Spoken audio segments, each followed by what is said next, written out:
Assalamualaikum warahmatullahi wabarakatuh. Selamat pagi anak-anak ibu, anak-anak kelas 4 dan juga kelas 5 ya. Nah, anak-anak, sebelum memulai pelajaran, mari kita berdoa bersama-sama. Untuk ketua kelas dipimpin doanya.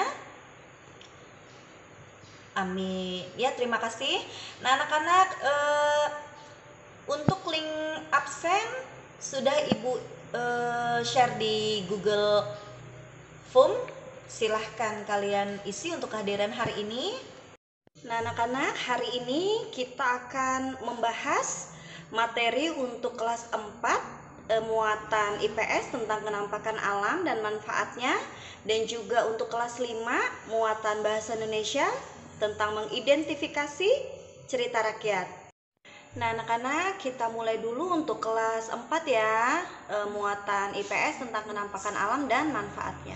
Nah, anak-anak, kita mengalami dua kenampakan alam di bumi ini ya. Yang pertama adalah kenampakan alam alami dan juga kenampakan alam buatan ya. Nah, kenampakan alam secara alami itu apa? Nah, itu adalah segala sesuatu yang terjadi secara alami ya, yang terjadi akibat peristiwa alam ya, yang membuat permukaan bumi itu memiliki tonjolan ataupun cekungan. Nah, contohnya seperti apa? Contohnya seperti pegunungan ya, gunung, dataran rendah, dataran tinggi, laut ya, lembah dan juga yang lainnya.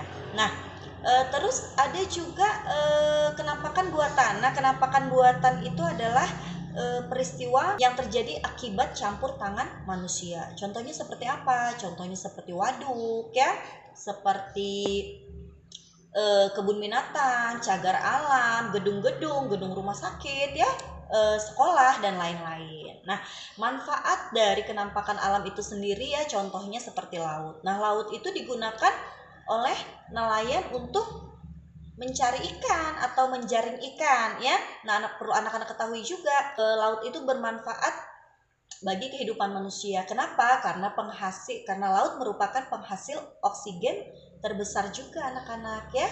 Nah, seperti itu. Bisa difahami ya? Baik anak-anak, ada pertanyaan? Ya, kalau tidak ada pertanyaan, untuk teks bacaan tentang kenampakan alam sudah Ibu share via WhatsApp ya, grup WhatsApp. Nah, di situ juga ada soal yang harus kalian kerjakan ya. Baik, bisa dikerjakan sekarang anak-anak. Nah, Ibu beralih kepada kelas 5 ya, tentang mengidentifikasi cerita rakyat ya. Nah, anak-anak, cerita itu ada dua, yaitu cerita fiksi dan cerita non fiksi ya. Nah, cerita fiksi itu apa ya? Cerita fiksi itu adalah karya sastra berisi cerita rekaan atau yang didasari fantasi dan bukan berdasarkan dari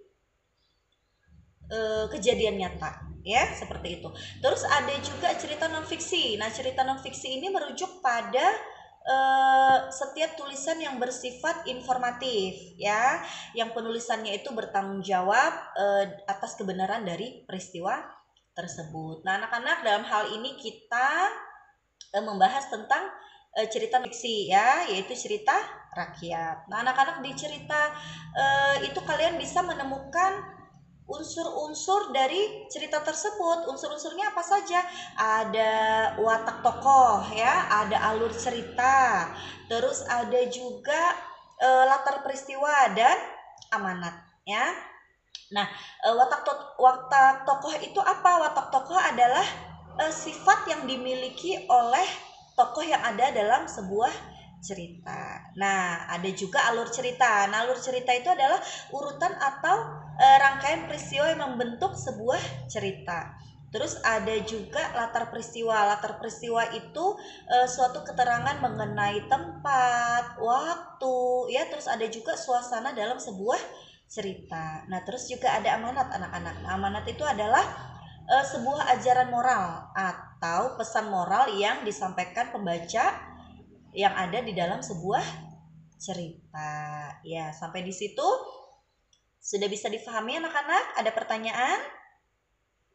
Nah, baik, kalau tidak ada pertanyaan, kalian bisa membaca teks cerita yang sudah Ibu share di grup WhatsApp ya. Di situ juga ada soal yang harus kalian kerjakan. Baik anak-anak, selamat mengerjakan. Baik anak-anak, sudah selesai mengerjakan? Baik ya. Nanti apa yang sudah kalian kerjakan, jawabannya bisa di japri di WhatsApp Ibu ya. Baik, nah untuk pembelajaran hari ini cukup sekian ya anak-anak. Semoga anak-anak paham dan semoga pembelajaran ini bermanfaat buat kalian semua. Ya, baik, ketua kelas dipimpin doanya. Bismillah. Amin. Ya, alhamdulillah ya, pesan ibu, anak-anak harus tetap semangat belajar dari rumah. Harus tetap membaca ya anak-anak. Jangan pernah menyerah ya. Baik, Ibu akhiri untuk pembelajaran kita hari ini. Wassalamualaikum warahmatullahi wabarakatuh. Selamat pagi.